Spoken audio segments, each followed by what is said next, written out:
How's it going, everybody? My name is Rinzler here, back again for another video, and welcome back to my KBW series. And today I'm going to be making my very last non-career video for KBW, at least for a while.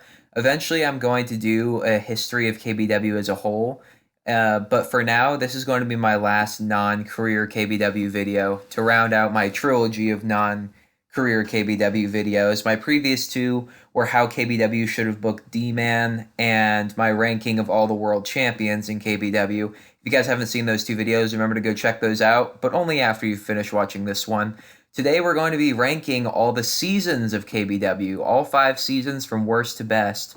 KBW, of course, went on from 2010 until 2016. It created a lot of memorable moments and defined my childhood. So I know that this is going to be a controversial video. Some people are going to say that certain seasons should be higher up or lower down, but this is just my personal opinion and mileage may vary. So without further ado, let's rank all 5 seasons of KBW from worst to best. So quite easily for me, at the bottom of my list, the weakest season of KBW for me is Season 1. Admittedly, this was at the time when KBW was just starting to find its footing, but it doesn't change the fact that this season was really, really bad compared to all the other ones. The overarching storyline of the season was Cage and Fireman forming an alliance to keep everyone out of the main event, and D-Man heroically defying the odds to win the World Heavyweight Championship, or rather the World Extreme title, I'm sorry. But man, this season was so bad that even KBW themselves are encouraging fans to skip ahead to Season 2, and for good reason.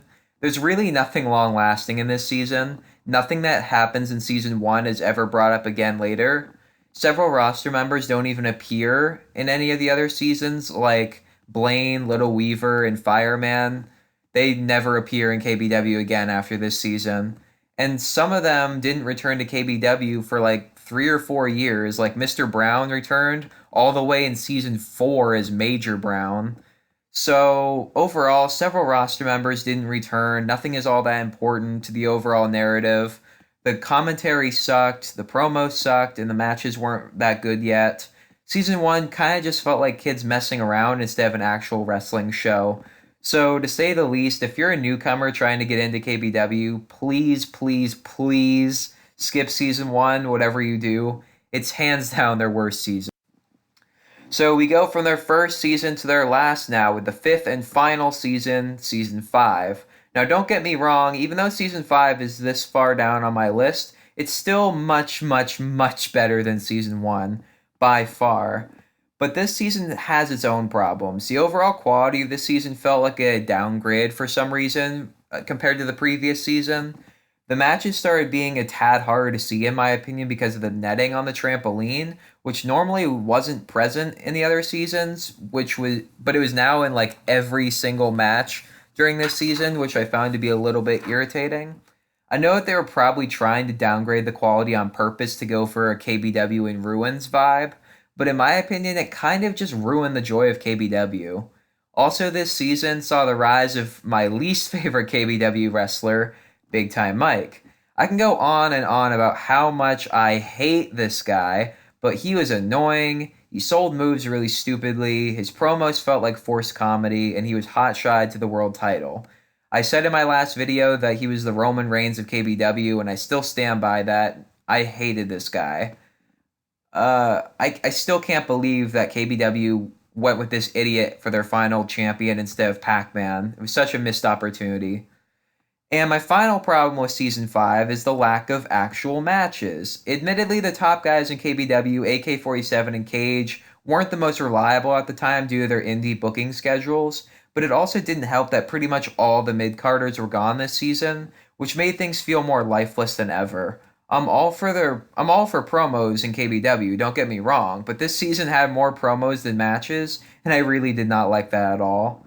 But now on to the positives. Despite Season 5 feeling a bit lifeless and bare bones, the matches that we got were actually pretty damn good, if I'm being honest. It felt like we were getting 110% from the wrestlers who were there, especially in the KBW finale Fatal 4-Way match, which was one of KBW's best matches ever and featured the highly emotional ending with Cage and AK-47 calling each other's brothers and hugging.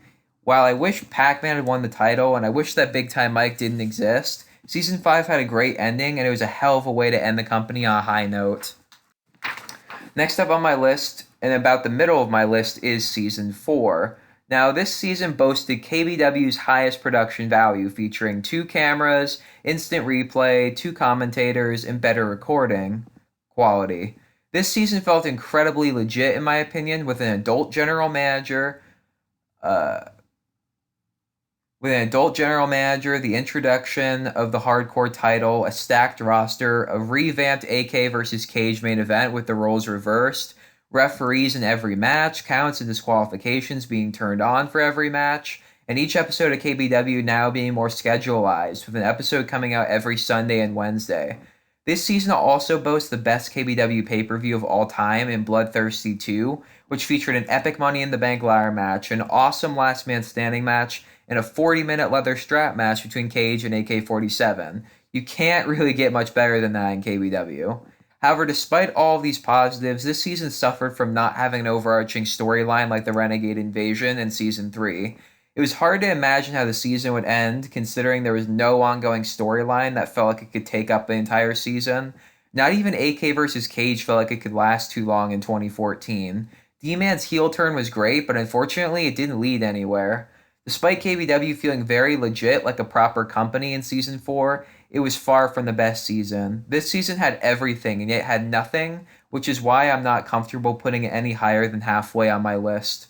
Now, this is where KBW goes from good to truly great. Season 2 is essentially a reboot for KBW after the disaster that was Season 1.